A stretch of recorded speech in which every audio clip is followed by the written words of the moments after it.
Well, hello friends. Welcome back to the channel. My name is Brian and it is Saturday, July 30th, 2022, and I've just returned from a 29-day van life vacation to Canada and parts of New England. You can see a summary of my previous vacation earlier this summer in May, where we went to the Southwest in episode 30. And you can see snippets of different regions of this particular trip in episodes 31 through 35. In this episode 36, I'm going to show you some of the highlight photographs and details about our overall vacation experience. So we started this trip on July the 1st, trying to get away from some of the heat by heading north. First stop was at Watkins Glen State Park, where we took a 2-mile trail round trip to see a number of waterfalls and cascades going through the gorge. It's quite relaxing, and getting dripped on there helped cool off a little bit.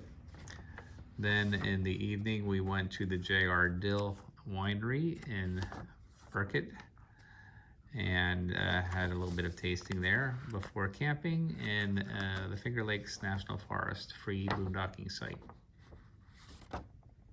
It rained overnight, and we were surprised when we woke up in the morning that there was actually a race going on that went right through our campsite, because our campsite was at a trailhead. Because of the rain, we drove to Corning, New York, and went to the Rockwell Museum. I was under the impression that the Rockwell Museum was going to contain Norman Rockwell paintings. However, it was a collection of paintings by some guy named Rockwell. So it was a bit of a surprise, but it was still a nice museum.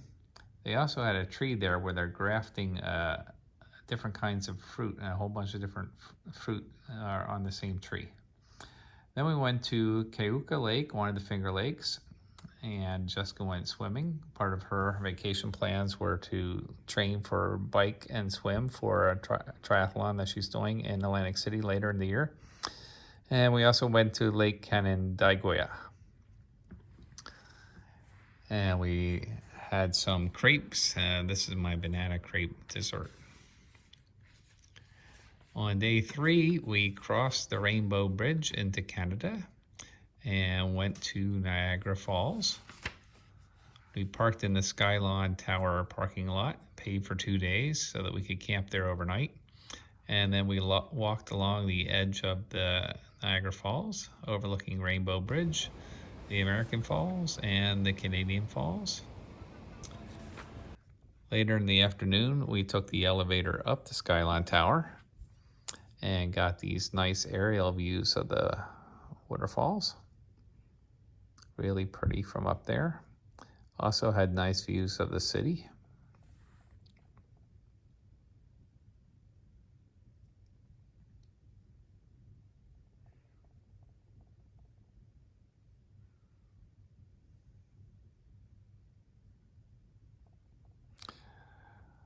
Then I had a little snack at Tim Hortons, and we went on the Canadian version of the May of the Mist voyage to the falls, where you get your cheap poncho to wear to keep dry. I also had my iPhone in a plastic container so it didn't get too wet while taking a video of the waterfalls from up close. Quite the experience to get that close, to hear the roar and to feel the water droplets on you.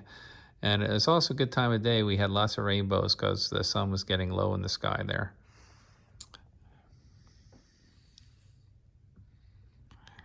Then we went back up the Skyline Tower. We had paid for 2 tickets so we could go up at night again. And we watched the sunset. And then after dark, they illuminate the waterfalls there, Niagara Falls. And almost every evening they have fireworks. The day before was Canada Day, and of course July the 4th was the day after. So we just boondoggled, camping out in the Skyline Tower parking lot. On the 4th of July itself, we got up early and drove to Niagara on the Lake. A recommendation from one of Jessica's colleagues. Shout out to her. And enjoyed walking around the pretty city or town, and got some nice tarts for breakfast and visited the winery and Fort George there. Then we drove on to Toronto, where we took the ferry across to the Toronto Islands. And Olympic Island in particular had all these nice rides for the kids and the swan boats and actual swans. And we biked around on the bike trails there. Then we took our bikes back on the ferry to downtown Toronto and drove to this distillery district, which had all sorts of different kinds of art and a cool vibe. And then finally we drove to Nathan Phillips Square by the center of town there, and just enjoyed the views of the city.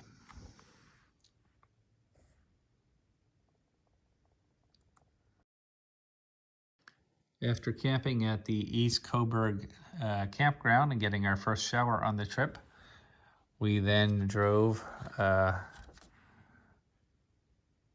to Rockport, where Jessica biked on the bike path there, and while she was biking, I took a scenic cruise out into the Thousand Islands and around this harp-shaped island where this man in the 1800s had built a castle for his wife, and it's called Bolt Castle. It's actually a part of New York.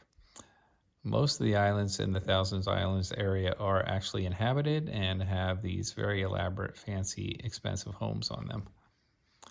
Here are some homes on Millionaire's Row, as they call it.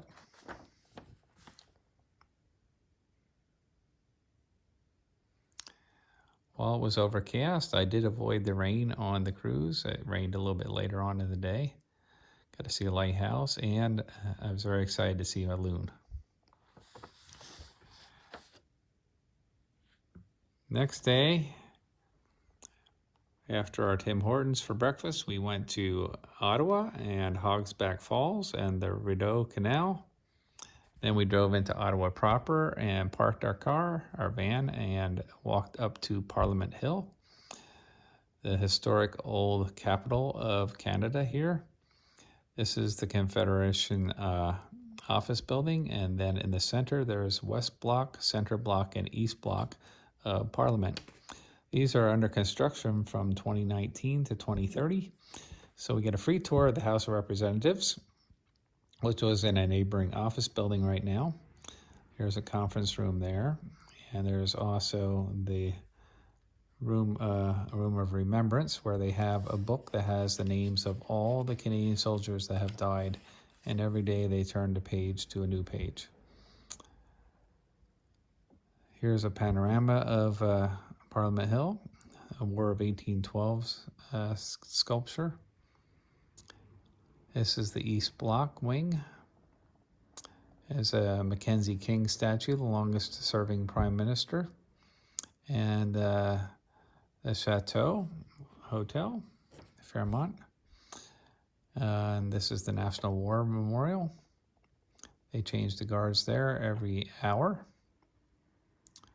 And the Senate is temporarily meeting in what was the old train station. They even took the old Senate doors there and moved them over.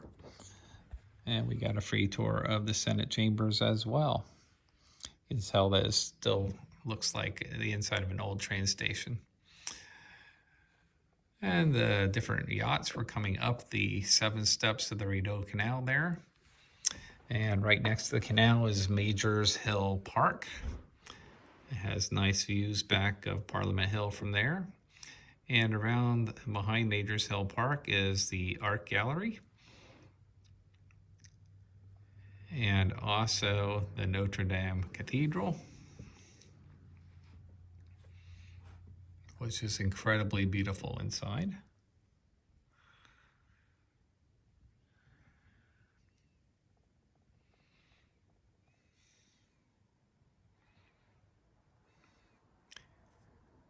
And the National Peacekeeping Monument. And I walked around and crossed over the Alexander Bridge and took some pictures back on Parliament Hill from across the river. So when you cross over the river, you're actually crossing from Ontario province into Quebec province. Then I cycled back to Majors Hill Park and to the Rideau Canal, where we watched a yacht actually go up a couple of the steps of the locks. And then we drove to Gatineau Park, where we had our first poutine, French fries with gravy and cheese curds. On day 7, we spent the day in Gatineau Park. As I mentioned earlier, Jessica was training, so she biked on the Gatineau Parkway, and I took a little 5K hike to some overlooks. It's a very nice parkway here. It's only paved for bikers, hikers, joggers, and skateboarders. Different part of the park has Mackenzie King's a summer home called Moorside, and we hiked down to Bridal Veil Falls as well. Saw a scarlet tanager. After camping at Voyageurs Provincial Park, we then drove on to Montreal, where we went to the Mount Royal Park and the Beaver Lake Pavilion there, and then hiked to Condironk Belvedere for views of the city, and then finally hiked down to the Old Port and saw the La Grande Roue carousel, or Ferris wheel rather, the Notre Dame de Bon Secours Chapel, an old marketplace, some historic buildings, the Jacques Cartier Bridge, and Clock Tower.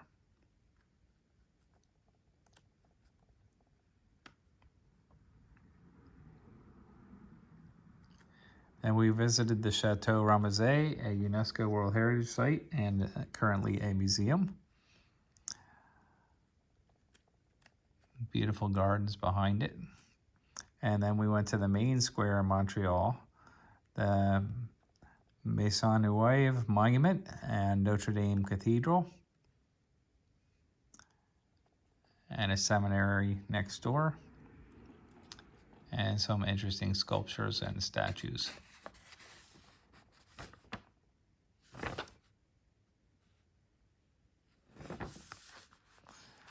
The next day, we went to La Mauricie National Park, which has a covered bridge, and we took a hike into the park hoping to find some moose.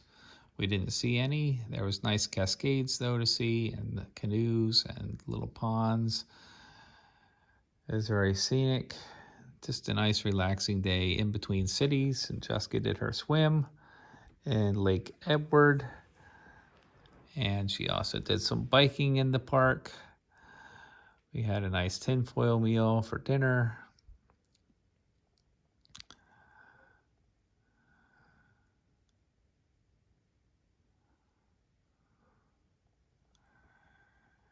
And then we stayed in the Walmart parking lot at Shawinigan for the second night in a row. And the next day we left at 7:15 in the morning and drove to Quebec City. And we parked downtown and explored the Petite Champlain area down by the waterfront with the impressive Chateau Frontenac high on the hill.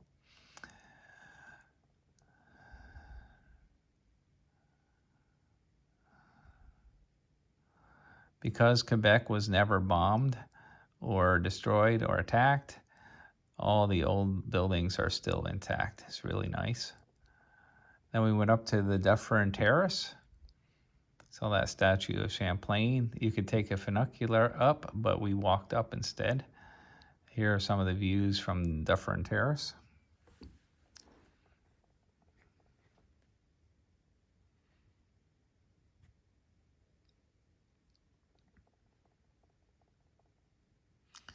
I got some ice cream, maple flavored ice cream there. And then we walked over to the Citadel, a 5-sided fort, and got a guided tour of the fort. You can't roam around the grounds by yourself. The Pope was going to come visit Quebec City in the upcoming weeks, and he was actually going to stay in the officers' quarters here.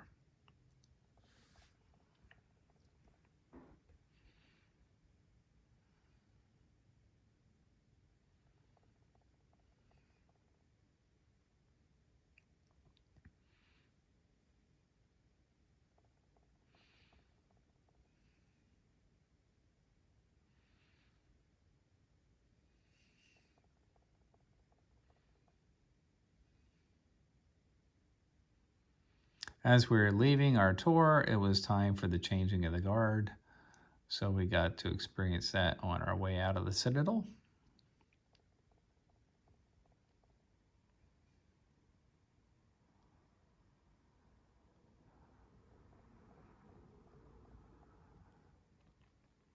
And then we walked back down to the town itself. And the fortifications there. And the Hotel Parlement. And the Fountain des Tournées. And then on Rue Saint Jean, we got lunch on the street at Murphy's. We had some nachos, enjoyed some music.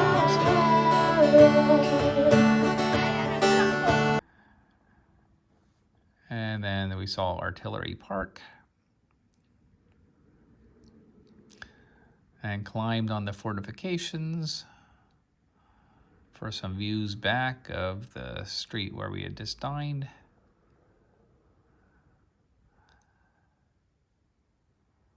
And then I walked over past the armory to the Plains of Abraham, where there was a decisive battle where the British defeated the French and then took control of this part of Canada.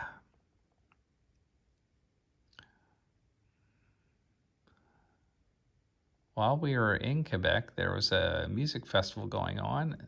It was a 2-week festival. Maroon 5 was one of the headliners. Alanis Morissette, Rage Against the Machine, Halsey, Marshmello, Luke Combs. Just enjoying some of the street scenery here. Then we looked at the Notre Dame Basilica. And Montmorency Park. Before heading back to the van and driving northeast out of the town to Montmorency Falls.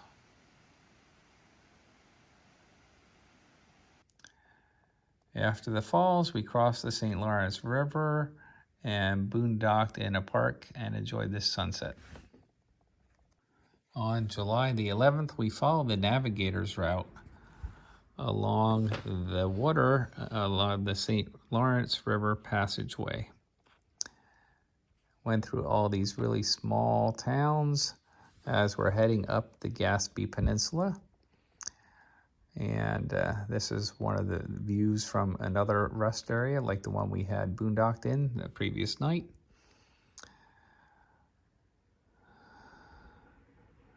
And we stopped at Bic National Park, a very small national park, but very scenic.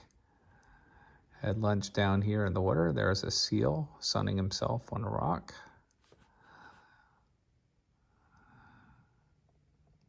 Walked around the rocky coastline.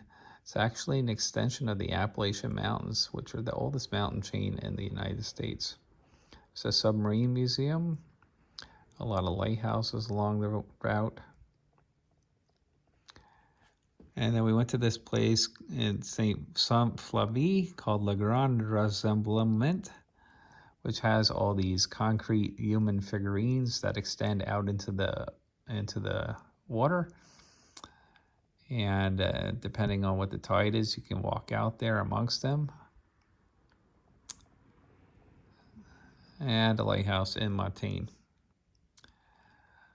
And the next day, we continued along the same highway, now called the Lighthouse Trail. Saw the La Martre Lighthouse, which is this famous red-colored lighthouse. There's also a nice church in that town. Then we went to Cap Madeleine, which also has a lighthouse and a pretty church.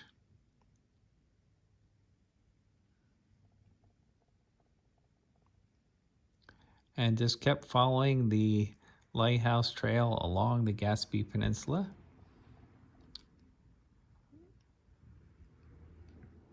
Beautiful views of the coastline.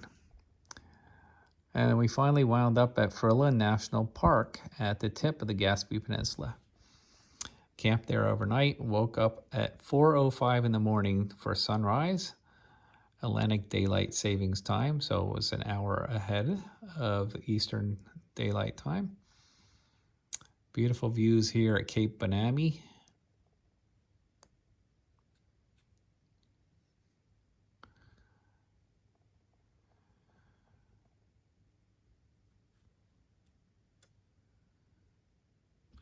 Then we went back to Cape Madeleine and saw the lighthouse again and drove through Frilla National Park to the southern region, where we did a 4.6-mile hike to the Gaspé Lighthouse and Land's End. The Gaspé Lighthouse is also at the beginning of the International Appalachian Trail.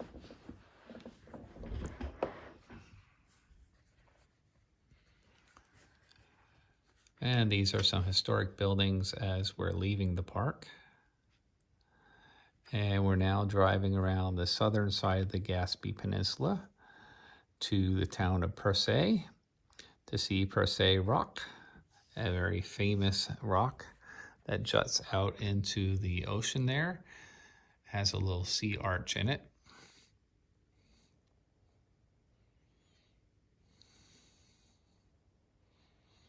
Just across the way is Bonaventura Island too, which is known for its shorebirds. These are gannets. The gannets kind of soar and then they dive deep into the water to catch their fish. More views of Percé Rock.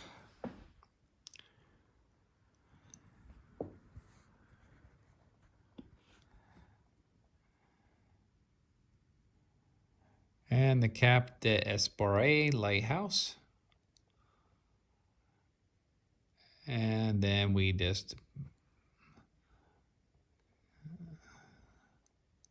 went on to Cuchibujak National Park the next day for some bike riding. And there's a long boardwalk there at Kelly's Beach that goes out to the sand dunes and a beach where you can lay out or go swimming.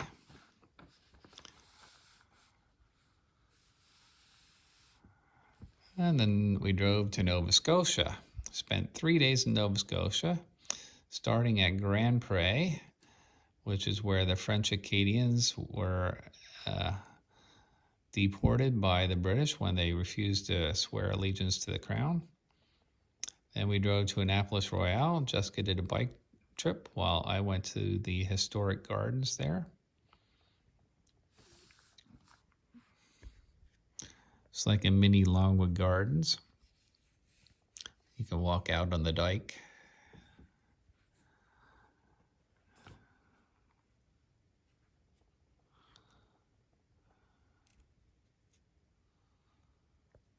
It's the first sunny day that we had in a while. And there's Fort Anne in the port.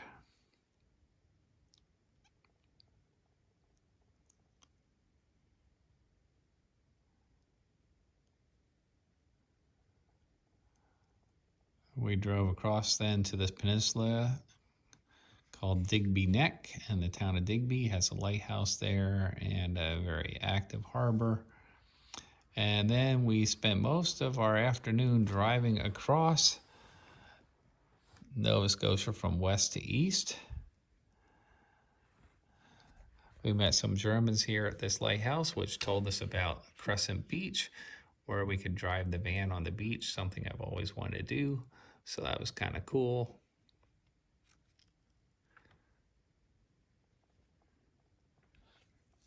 Then we also went to Risser's Beach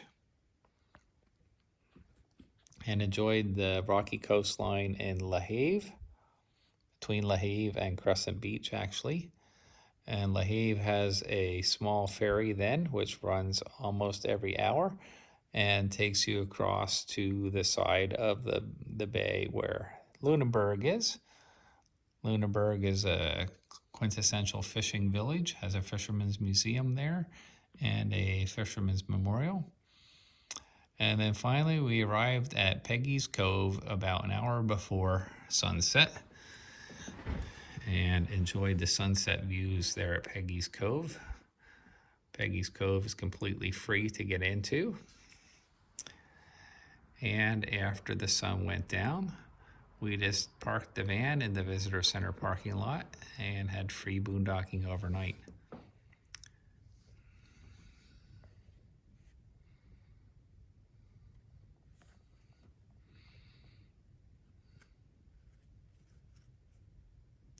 We get up really early at Peggy's Cove at 5:10 to see the sun rise. There's the full moon before sunrise. Starting to get a little light now. There's like only one other person up at this hour, so we pretty much had the lighthouse area to ourselves. And there are no rules against flying drones as long as you're doing it safely and there aren't any people around. So I sent the drone up. Got these really amazing shots of Peggy's Cove. And then we drove north along the coastline to Halifax, the capital of Nova Scotia. And the waterfront area there. And then finally we headed up to Cape Breton Island and Cape Breton National Park. This is in Chetty Camp. We saw some whales there. I believe they're humpback whales.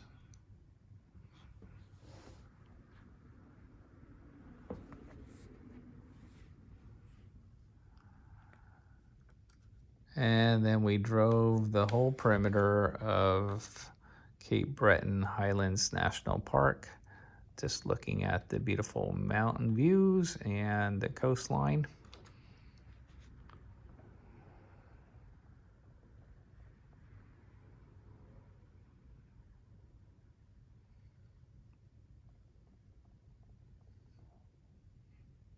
It's the town of Neal's Harbor.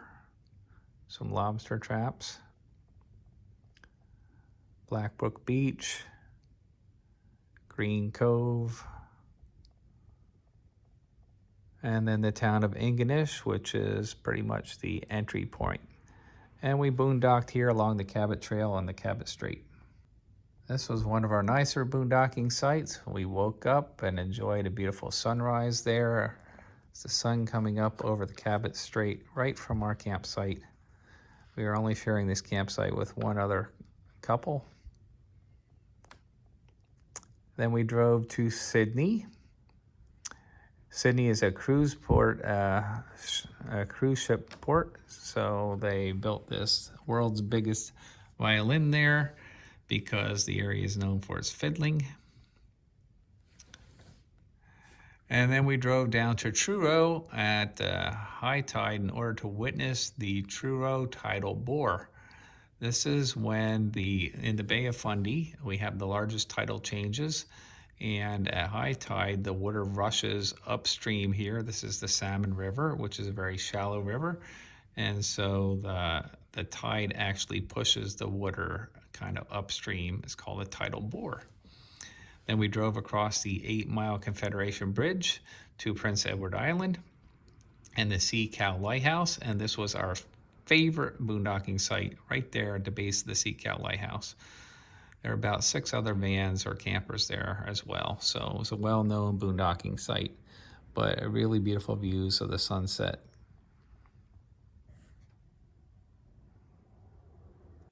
On Monday, July the 18th, we basically explored all of Prince Edward Island, starting with the West Point Lighthouse. And then we went to Cabot Beach Provincial Park, where they also have a lighthouse there. And next we went to Cape Tryon with its characteristic red cliffs. and its own lighthouse.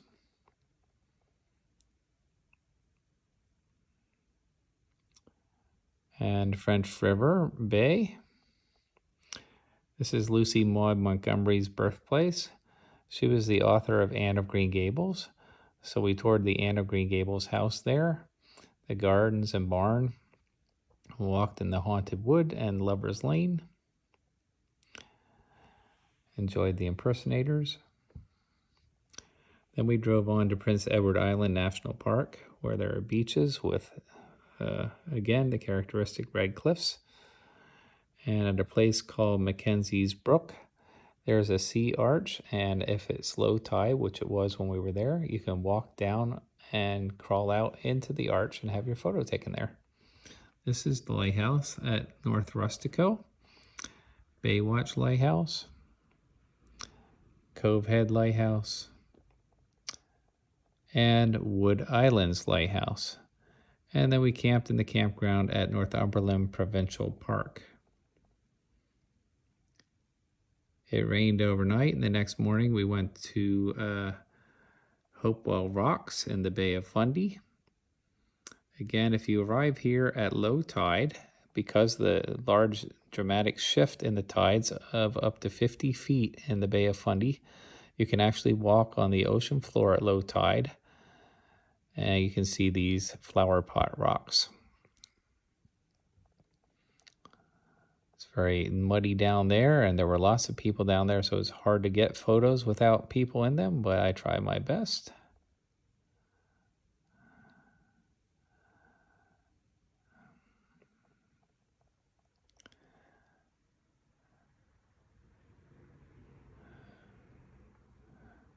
We had lunch there, and then we drove south to the town of St. John, where they have this bridge called the Reversing Falls Bridge.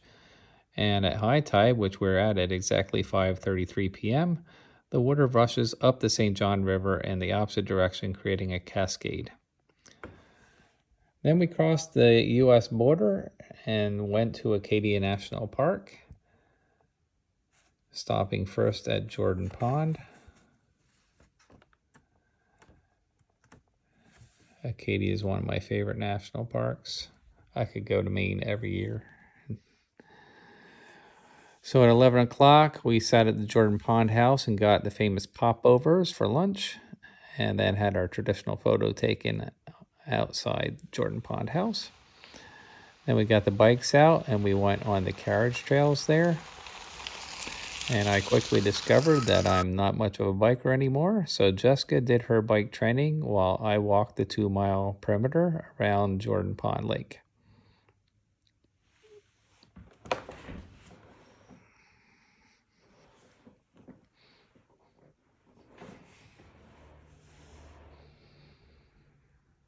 After we met back up in the afternoon, then we drove to Bar Harbor and went to our favorite lobster pound at Trenton Bridge and got 1.5 pound lobster each.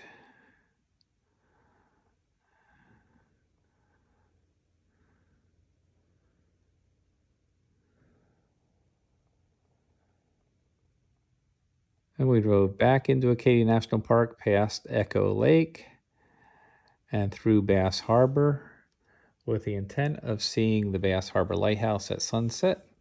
However, taking a picture right into the light there, so it wasn't that great. But there was a beautiful sunset over Bass Harbor itself.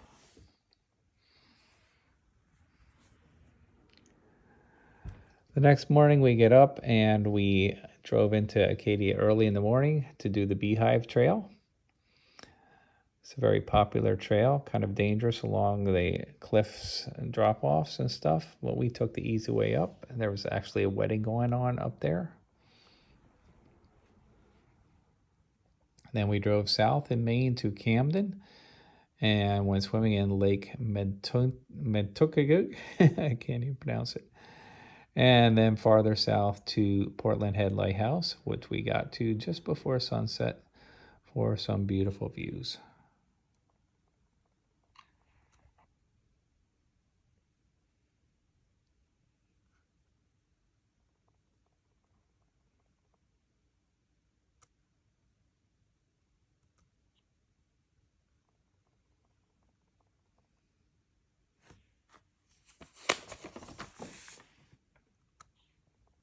where we went up the Cog Railway at 9 a.m. It was about 75 degrees down below.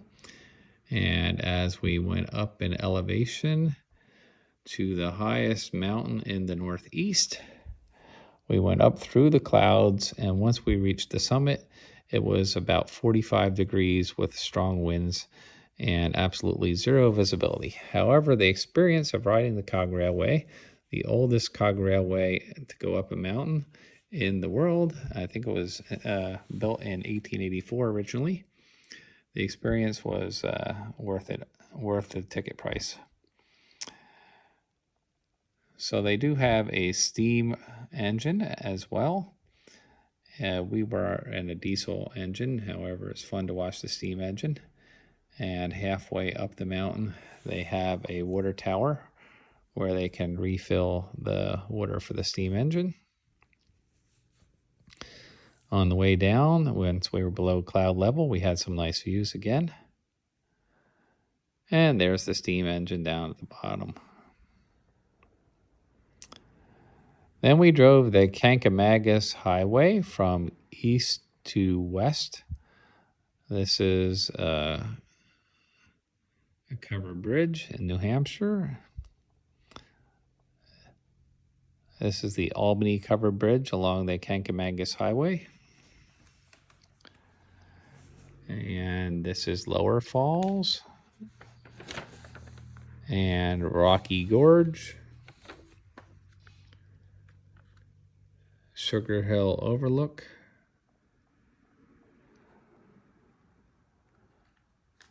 And we went through the Kankamagus Pass.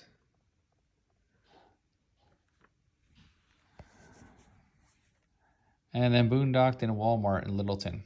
You should have seen this Walmart in the morning. There were about 25 trailers, RVs, camper vans, etc. parked in any which direction with their sliders out, etc. Anyway, we explored some covered bridges in the Bath area. There are 3 of them in about a 5-mile radius. Still in New Hampshire. And then we drove into Vermont to the Coburn Covered Bridge. And we went to Montpelier, the capital of Vermont, and got a free guided tour of the State House there. This is the Senate chambers, the House of Representatives, and the governor's office. Next, we stopped at Ben & Jerry's. Got ourselves some ice cream there. Chunky Monkey and Cherry Garcia. And then we wound up in Stowe, where Jessica rode on the bike path, and I took a hike. And we saw Bingham Falls. And then we boondocked in the Shelburne boat ramp overlooking Lake Champlain. On the next morning, we drove into Burlington, and Jessica rode her bike on the Burlington Greenway while I did a 5K run. Then we met up again and went to Lake Champlain Chocolates to celebrate our exercise. Saw the world's tallest filing cabinet, and then we drove to the Shelburne Museum just south of Burlington. The Shelburne Museum is a very interesting museum with an eclectic collection of buildings and collectibles, including the round barn and this train depot here. They have their own locomotive. There's a telegraph office there. There's even a steamboat there called the Ticonderoga, a lighthouse, huge Adirondack chair, a general store, meeting house. They have a collection of carriages, including this Conestoga wagon.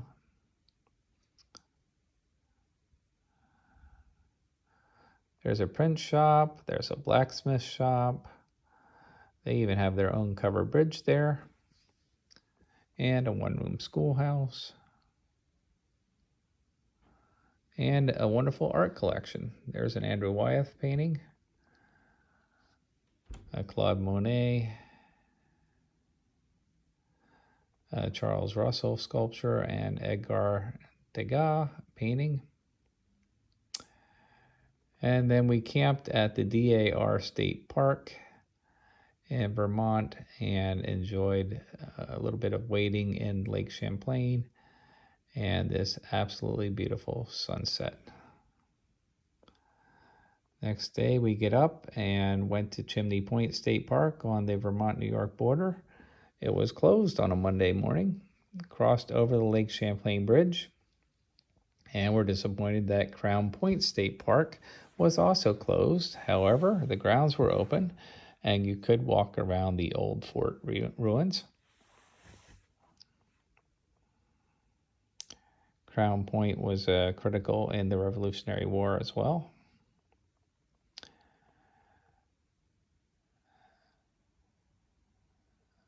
Then we drove south to Fort Ticonderoga, also closed, and then farther south to Lake George, where we went swimming at Hague and drove up Prospect Mountain for beautiful views of Lake George and the town of Lake George at the southern end of the lake.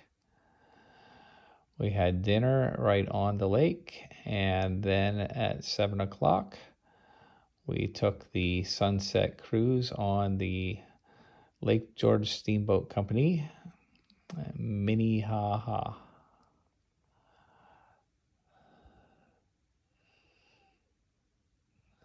Watch the sun go down. Absolutely beautiful temperatures. This day we went to Saratoga National Historic Park. This was a critical battle in the Revolutionary War. It's the first time that the British Army had to surrender, and this caused the French to intervene in the war and help the American cause. And then, of course, we won our independence 4 years later in 1781.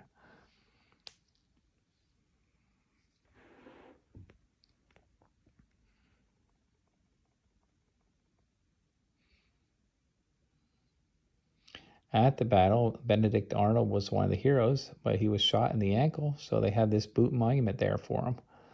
But they didn't put his name on the monument because he was a traitor later on.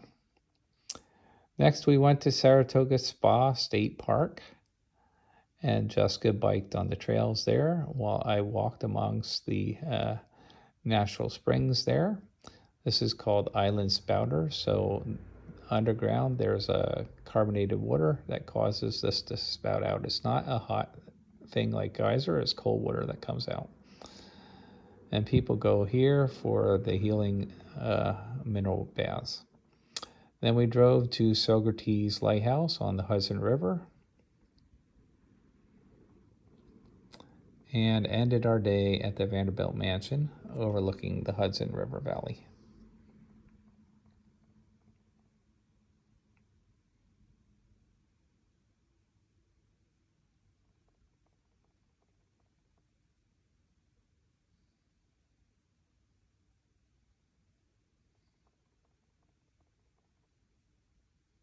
In the morning, we get up and we went to the Franklin Delano Roosevelt House. This is where FDR and Eleanor Roosevelt are buried. And we had a free tour of his home called Springwood. FDR was actually born in this house. This is his birthplace room. And then later he lived there with Eleanor and with his mother, Sarah Delano. We also went to Valkill, Eleanor Roosevelt's cottage, and then we explored the FDR Presidential Library. It's the first presidential library, and he actually had a working office there.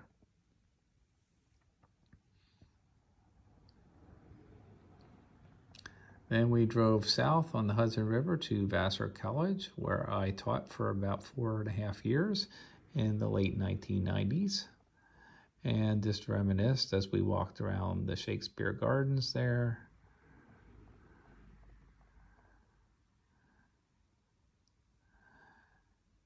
and the historic campus.